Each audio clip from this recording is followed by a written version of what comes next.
ಜೀವನದಲ್ಲಿ ಭಯ ಅನ್ನುವಂಥದ್ದು ಯಾವತ್ತಾದ್ರೂ ನಿಮ್ಗೆ ಆಗಿದ್ರೆ ಅದು ಯಾವತ್ತು ಅದು ಜೊತೆಗೆ ಆ ಸನ್ನಿವೇಶ ಯಾವುದು? ಆಯಾ ಚಿಕ್ಕ ವಯಸ್ಸಲ್ಲಿ ಇಲ್ಲಿ ಕರೆಂಟ್ ಇದೆ ಅಂತ ಗೊತ್ತಿಲ್ಲದ್ರೆ ಕೈ ಇಟ್ಬಿಟ್ಟಿದೆ, ಹೊಡೆದ ಮೇಲೆ ಭಯ ಆಗಿದ್ದು. ಬಟ್ ಭಯ ಅನ್ನುವಂಥದ್ದು ನನಗೆ ನಿಜವಾಗ್ಲೂ ಅನಿಸಿದ್ದು ಯಾವಾಗ ನನಗೆ ಹಾರ್ಟ್ ಅಟ್ಯಾಕ್ ಆದಾಗ, ಎಲ್ಲಿ ನಾನು ಅಮ್ಮನ ಬಿಟ್ಬಿಟ್ಟು ಹೋಗ್ಬಿಟ್ರೆ ಅಮ್ಮನ ಗತಿ ಏನಪ್ಪ ದೇವರೇ, ನಾನು ವಾಪಸ್ ಕಳಿಸೋ ನನ್ನ ಅನ್ನುವಂಥ ಒಂದು ಭಾರಿ ಒಂದು ಅಚಲವಾದ ಒಂದು ಛಲ ಇಟ್ಕೊಂಡೇ ನಾನು ಹಾಸ್ಪಿಟ್ಲಿಂದ ಬಹುಶಃ ಅಮ್ಮವ್ರ ಪ್ರಾರ್ಥನೆಗೆ ನಾನು ವಾಪಸ್ ಬಂದುಬಿಟ್ಟೆ.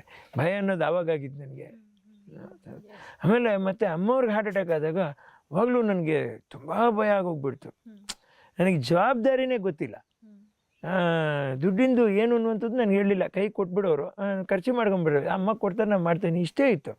ಬಟ್ ಒನ್ ಫೈನ್ ಡೇ ಒಂದು ರಾತ್ರಿನಲ್ಲಿ ಈ ಥರ ಅಮ್ಮವ್ರಿಗೆ ನೋವಾಗುತ್ತೆ, ನಾವು ಅವ್ರಿಗೆ ಹಾಸ್ಪಿಟ್ಲ್ ಕರ್ಕೊಂಡು ಹೋಗ್ತೀವಿ. ಇವು ಯಾವುದೂ ನನಗೆ ಗೊತ್ತಾಗಲಿಲ್ಲ. ನಿಜ ಒಂದು ಕಡೆ ಎಲ್ಲೋ ಒಂದು ಕಡೆ ಟ್ರೀಟ್ಮೆಂಟ್ ಮಾಡಿಸ್ತಾ ಇದ್ದಾರೆ, ಬೇಸಿಕ್ ಟ್ರೀಟ್ಮೆಂಟ್ ಮಾಡುವಾಗ ಲೇ ECG ಮಿಷಿನ್ ಕೆಟ್ಟೋಗಿದೆಯೋ, ನಾನು ಕರ್ಕೊಂಡು ಹೋಗೋ ಉಳಿಸ್ಕೊಳ್ಳೋ ಕಂದ ನನ್ನ ಅಂತಂತ ಹೇಳ್ತಾ ಇದ್ದಾರೆ ಅಮ್ಮ. ಅಲ್ಲಿ ಶುರುವಾಗಿರೋ ಭಯ ನನಗೆ ಅವ್ರು ಉಳಿದು ವಾಪಸ್ ಬರೋವರೆಗೂ ಬಹುಶಃ ದೇವ್ರುಗಳನ್ನೆಲ್ಲ ಅಷ್ಟು ನಾನು ಪ್ರಾರ್ಥನೆ ಮಾಡಿದ್ರು, ಹಿಂಗೆ ಅನ್ಕೊಳ್ಳೋದು ಹಿಂಗೆ ಅನ್ಕೊಳ್ಳೋ ಅಷ್ಟೇ ದೇವರಿಗೆ. ಅವತ್ತು ನಾನು ಕೂತ್ಕೊಂಡು ಆ ಕ್ಯಾತ್ ಲ್ಯಾಬ್ ಎದುರಲ್ಲಿ ಕೂತ್ಕೊಂಡು ಗಣೇಶ ಗಣೇಶ ಗಣೇಶ ಗಣೇಶ ಬಿಟ್ಟಿಲ್ಲ, ನಾನು ಉಸಿರು ನಾಲ್ಗೆ ಪಸೆ ಆರೋಗ್ಯವರೆಗೂ ಬಿಟ್ಟಿಲ್ಲ ನಾನು ಗಣೇಶನ ಹೆಸರನ್ನ. ಆಮೇಲೆ ಅಣ್ಣವರು ಇದಕ್ಕೆ ಸಂತ ತುಕಾರಾಮ್ನಲ್ಲಿ ಜೈ ಜೈ ಪಾಂಡುರಂಗ ಹರಿ ಜೈ ಜೈ ಪಾಂಡುರಂಗ ಅದನ್ನೇ ಹೇಳ್ತಾ ಕೂತಿದ್ದೆ ನಾನು. ಹೇಳ್ತಾ ನನಗೆ ನಿದ್ದೆನೋ ಮತ್ತೋ ಏನು ನನಗೆ ಗೊತ್ತಿಲ್ಲ. ನನ್ನ ರೀತಿಯ ಹಿಂದೆ ಗಣೇಶನ ಸ್ಟ್ಯಾಚು ಇಟ್ಟಿದ್ರು.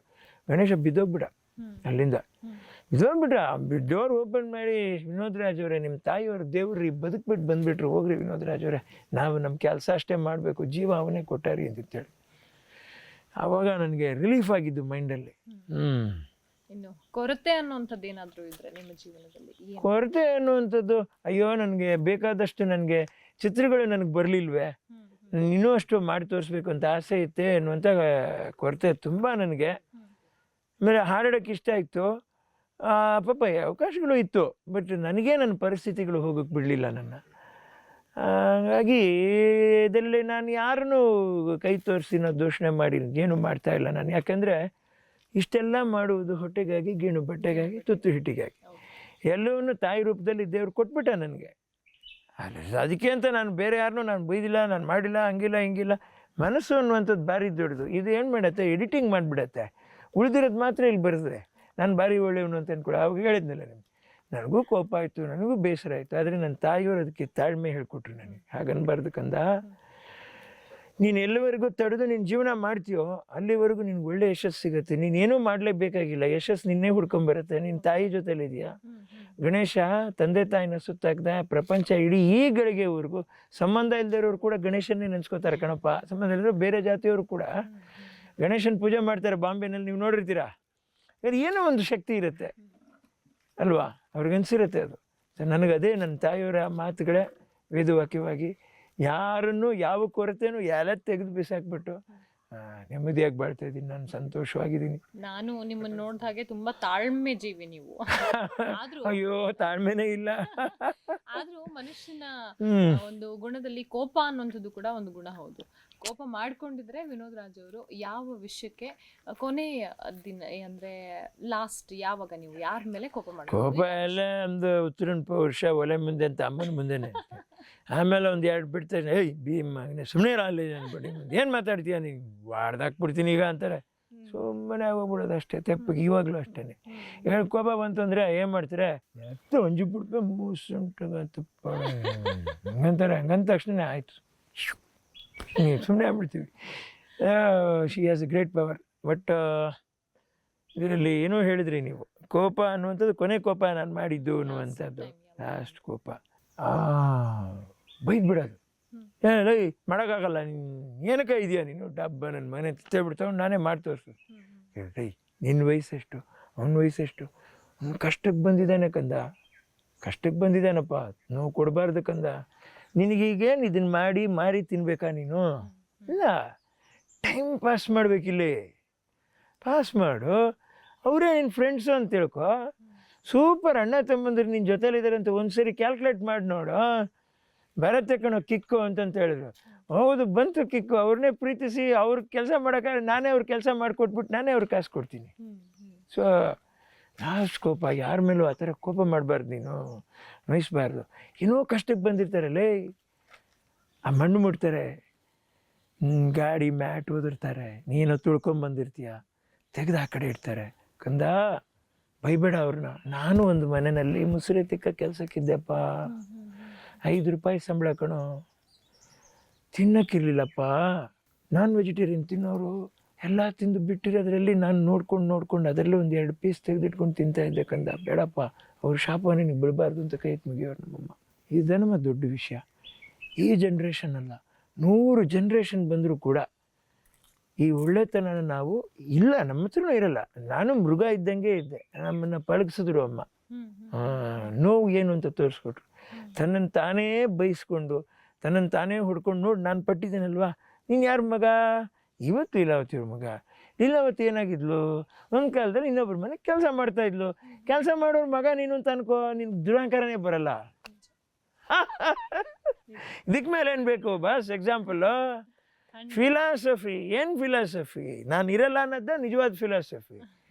ಇನ್ನೊಂದು, ಇರೋವರೆಗೂ ನನಗಿಂದ ಏನು ಒಳ್ಳೇದು ಮಾಡೋಕ್ಕಾಗುತ್ತೋ ಅದು ದೊಡ್ಡ ಫಿಲಾಸಫಿ. ಮಾಡೋಕ್ಕಾಗಲಿಲ್ಲ ಅಂದರು, ಕೆಟ್ಟದಾದರೂ ನಾನು ಬಯಸಬಾರ್ದು, ಅಷ್ಟೇ.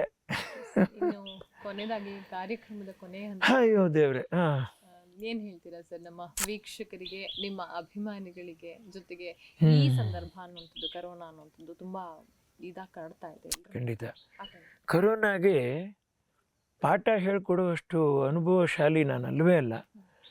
ನಮ್ಮ ಭೂಮಿ ಇತ್ತು, ನನ್ನ ತಾಯಿ ಅಂತ ಒಂದು ತಾಯಿ ನನ್ನ ಜೊತೇಲಿದ್ರು, ನನ್ನನ್ನು ಪಳಗಿಸಿದ್ರು.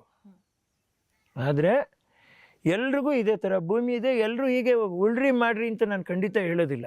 ಬಟ್ ಒಂದೇ ಒಂದು, ಈ ಕೊರೋನಾ ಇನ್ನೂ ಇದು ನಮಗೆ ಇನ್ನೊಂದು 6 ತಿಂಗಳು ನಮ್ಮ ದೇಶನ ಏನೇನು ಮಾಡುತ್ತೋ ಗೊತ್ತಿಲ್ಲ. ಅಂಡ್ ಏನಿದೆಯೋ, ನಾವೇನು ಇವತ್ತು ಮಾಡ್ತಾ ಇದೀವೋ ಇದನ್ನು ಸಿನ್ಸಿಯರಾಗಿ ಮಾಡಿ, ಇರೋದರಲ್ಲಿ ಖರ್ಚುಗಳನ್ನ ಇವತ್ತು 1 ರೂಪಾಯಿ ಖರ್ಚು ಮಾಡ್ತಾಯಿದ್ದೆ. ಪೋಸ್ಟ್ ಪ್ರೀ ಕೊರೋನಾ ನಾವು 100 ರೂಪಾಯಿ ಖರ್ಚು ಮಾಡ್ತಾಯಿದ್ರೆ ಖಂಡಿತ ಇವತ್ತು 50 ರೂಪಾಯಿನೇ ನೀವು ಖರ್ಚು ಮಾಡಲೇಬೇಕು. ಇಲ್ಲಾಂದರೆ ಮುಂದೆ ನಾವು ಬದುಕೋಕ್ಕೆ ಸಾಧ್ಯ ಇಲ್ಲ. ಇದು ನಡೆದು ಬಿಡುತ್ತೆ, ಸರಿ ಹೋಗುತ್ತೆ ಅಂತ ತಿಳ್ಕೊಂಡು ಸ್ಕೂಲ್ ಓಪನ್ ಮಾಡೋಕ್ಕಾಯ್ತಾ? ನಾವು ಮಾಡೋಕ್ಕಾಗಲಿಲ್ಲ. ಚಿತ್ರರಂಗ, ನಾನು ಜನರಲ್ಲಾಗಿ ಹೇಳ್ತಾ ಇದ್ದೀನಿ, ಅಯ್ಯೋ ಚೆನ್ನಾಗಿರೋದಲ್ಲ, ಅನ್ನ ತಿಂದು ಬಂದಿದ್ದೀವಿ, ಇವತ್ತು ನನಗೆ ನೆಮ್ಮದಿಯಾಗಿದ್ದೀನಿ ಅಂತ ನಾನು ಮಾತಾಡಬಾರ್ದು. ಕಷ್ಟದಲ್ಲಿರೋರ್ಗು ನಾನೇನು ಕೇಳ್ಕೊತಾ ಇದ್ದೀನಿ ಅಂತ ಹೇಳಿದ್ರೆ, ಮತ್ತೆ ಒಂದು ಸರಿ ಆ ಚಿತ್ರರಂಗ ರಾರಾಜಿಸಬೇಕು ಅಂತ ನಾನು ಆಸೆ ಪಡ್ತಾ ಇದ್ದೀನಿ. ದೇವ್ರ ಹತ್ರ, ಮಂಜುನಾಥನ ಹತ್ರ ನಾನು ಬೇಡ್ಕೊತಾ ಇದ್ದೀನಿ.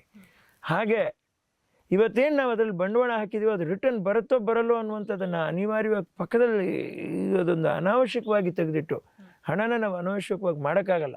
ತೆಗೆದಿಟ್ಟರೂ ಕೂಡ ನನ್ನ ಅಂದಾಜಲ್ಲಿ ಎಚ್ಚರಿಕೆಯಾಗಿ ಜೀವನ ಮಾಡಿ. ಹೋಗಿದ್ದು ಹೋಯ್ತು, ಇರೋದು ನಮ್ಮ ಪ್ರಾಣ ಉಳಿದ್ರೆ ಮಾನನ ಯಾವತ್ತು ಬೇಕಾದ್ರೆ ನಾವು ಸೆಟ್ರೇಟ್ ಮಾಡಿ ಕಾಪಾಡ್ಕೊಂಬಿಡ್ಬೋದು. ಪ್ರಾಣನೇ ಇಲ್ಲ ಅಂದರೆ ನಮ್ಮ ಮಾನ ಎಲ್ಲಿದೆ, ಇನ್ನೆಲ್ಲಿದ್ದೀನಿ, ಭವಿಷ್ಯನೇ ಇಲ್ಲ. ಕಲಾವಿದರಿಗೂ ನಾನೇನು ಹೇಳ್ತಾ ಇದ್ದೀನಿ, ಎಲ್ಲರೂ ನಾವು ಹೆಸರು ಮಾಡಿದ್ದೀವಿ, ಏನೂ ಕಮ್ಮಿ ಇಲ್ಲ ನಮಗೆ. ಯಾವತ್ತು ಅದು ಸರಿ ಹೋಗುತ್ತೆ ಆವತ್ತು ನಿಂತರೂ ಕೂಡ, ನಾವು ಹೊರ್ಕಲ್ ಬಟ್ಟೆ ಹಾಕ್ಕೊಂಡು ನಿಂತರೂ ಕೂಡ ಕಲಾವಿದರೇ. ದೇವರು ನಮ್ಮನ್ನು, ಜನ ನಮ್ಮನ್ನಷ್ಟು ಪ್ರೀತಿಸ್ತಾರೆ. ಆಮೇಲೆ ದೃಶ್ಯ ಮಾಧ್ಯಮದವರು ನಾವು ಫೇಡ್ ಆಗ್ತೀವಿ ಅನ್ನುವಂಥ ತಲೆನೇ ಕೆಡ್ಸ್ಕೋಬೇಕಾಗಿಲ್ಲ.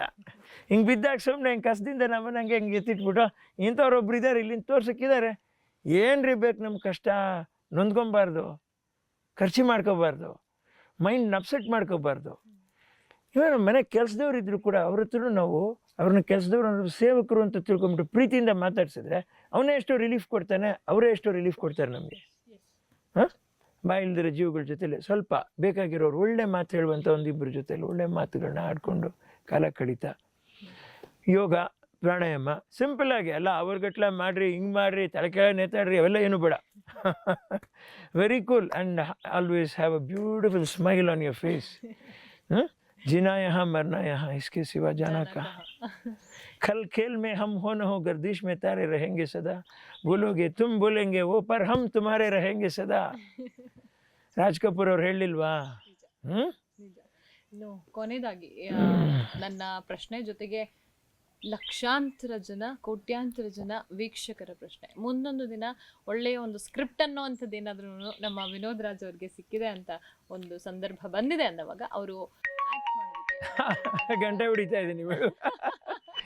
ಅಭಿಮಾನಿಗಳೇ ಅದನ್ನ ತಯಾರು ಮಾಡಿಬಿಡ್ತಾರೆ ನನಗೆ. ನಿಜ ಆಗುತ್ತೆ ಸರ್ ಹಾಗಾದ್ರೆ, ಗಂಟೆ ಹೊಡೆದಿದೆ. ಖಂಡಿತ ನಿಮ್ಗೆ ಯಾವ ಟೈಮಲ್ಲಿ ನೀವು ಹೇಳಿದ್ರು ಖಂಡಿತ ಅದು ನಿಜ ಆಗ್ಬೋದು. ನಿಜ ಆದರೆ ನಿಮ್ಗಳ ಜೊತೆಲಿ ನಾವು ಇದ್ದೇ ಇರ್ತೀವಿ, ಎಲ್ಲೂ ಹೋಗಲ್ಲ. ನಿಮ್ಮನ್ನು ಬಿಟ್ಟು ಎಲ್ಲೂ ಹೋಗೋಕ್ಕೆ ಸಾಧ್ಯ ನಾವು. ಇಸ್ಕೆ ಸಿವಾ ಜಾನ ಕಹ, ಇದನ್ನ ಬಿಟ್ಟು ಇನ್ನು ಎಲ್ಲೂ ಹೋಗೋದು ಸ್ವಾಮಿ, ಬೇರೆ ಎಲ್ಲ ಸುಳ್ಳು, 3 ದಿನದ ಬಾಳು.